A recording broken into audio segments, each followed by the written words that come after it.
নিজে পুত্রবধূকে জিজ্ঞাসা করতে পারে না, স্ত্রীর মাধ্যমে জিজ্ঞাসা করতেছে যে তোমার পুত্রবধূকে জিজ্ঞাসা করো সে কোত্থেকে সুঘ্রাণ ব্যবহার করে, সে রাস্তা দিয়ে বাহির হয়, পুরা পাহাড় কেন মক্কা কেন চতুর্দিকে সুঘ্রাণে মোহিত হইতে থাকে। সবাই আমাকে বিরক্ত করতেছে। তো বলতেছে শোনো, আমিও তোমাকে বলবো বলে ভাবছিলাম। আমেনা যখনই গোসলখানার থেকে বাহির হয় আর আমি ঢুকি, মনে হয় যেন গোসলখানা কেউ সুঘ্রাণ দিয়ে প্যাক করে রাখছে। আমি জিজ্ঞাসা করব কিন্তু ভাবতে লজ্জায় জিজ্ঞাসা করতে পারতেছি না যে এক তো স্বামী হারা পুত্রবধূ, স্বামী নাই, বড় দুঃখী, আমি তাকে জিজ্ঞাসা করবো তো জিজ্ঞাসা করবো কি করে? চলো দুইজনে মিলেই জিজ্ঞাসা করি। আমেনাকে ডাইকা জিজ্ঞাসা করতেছে, বেটি জিজ্ঞাসা করার ছিল না, কিন্তু সমাজে মুখ দেখাইতে পারতেছি না, তোমার এই শরীর থেকে সুঘ্রাণ কি করে বাহির হয়, সুঘ্রাণ ছড়ায় কি করে, তুমি কোত্থেকে খুশবু আনো, সুঘ্রাণ আনো আর লাগাও যে তুমি বাহির হইলে চতুর্দিকে মোহিত হইতে থাকে। তো আমেনা ওইখানে থুতু নিক্ষেপ করে আর বলে আম্মা শরীর থেকে না, থুতু মারতে দেরি, সুঘ্রাণ তুফানের মতো বাহির হইতে দেরি হয় নাই।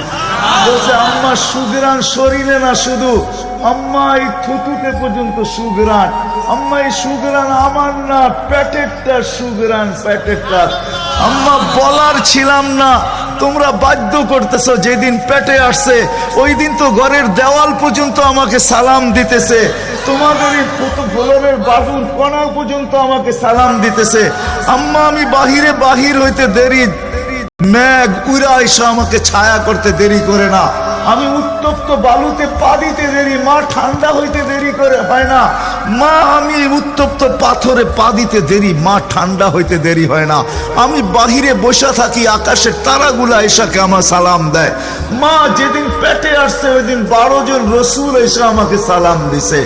ওই রাত্রে আইসা মা আমাকে মারিয়াম, মা আমাকে আসিয়া, মা আমাকে উখতা মুসা কুলসুম, 3 জন এসে আমাকে মালা পড়ায় গেছে যে দুজাহানের বাদশা তোর পেটে চলে আসছে।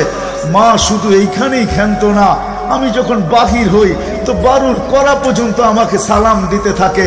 কুয়ার পাশে যখন যাই মা, তো আমাকে আর রশি দিয়া, ওই দিনের পর থেকে আজ পর্যন্ত রশি দিয়া পানি উঠাইতে হয় নাই। আমি কুয়ার পাশে যাইতে দেরি, কুয়ার পানিগুলা উছলায় উপরে আসতে দেরি করে না, কলকল শব্দ করতে থাকে, পানিগুলা যেন বলতে থাকে আমেনা তুই কেন চলে আসছিস, দুজাহানের বাদশা তোর পেটে, তুই হুকুম দিলেই তো আমরা বাড়িতে যেয়ে ভোড়া দিয়ে আসতাম। মা মক্কার মেয়েগুলাকে জিজ্ঞেস করো না, আমি কুয়ার পাশে যাইতে দেরি, মা এরা আমার হাতে পায়ে ধরতে দেরি করে না যে ফাতেমা, আমেনা তুই এখান থেকে যাইস না, তুই গেলে কুয়ার পানি নিচে চলে যাবে, আমাদেরকে রশি দিয়া তুলতে হবে, তুই দাঁড়ায় থাক, তোর পায়ে পড়ি, পানি নিচে যাবে না, আমরা ভরা নেই আমাদের বর্তনগুলা, তোর বর্তনটাও ভরা দিব, তোর বাড়িতেও পৌঁছায় দিব, তুই দাঁড়ায় থাক, তুই চলে গেলে কুয়ার পানি নিচে চলে যাবে। হায় হায় হায়।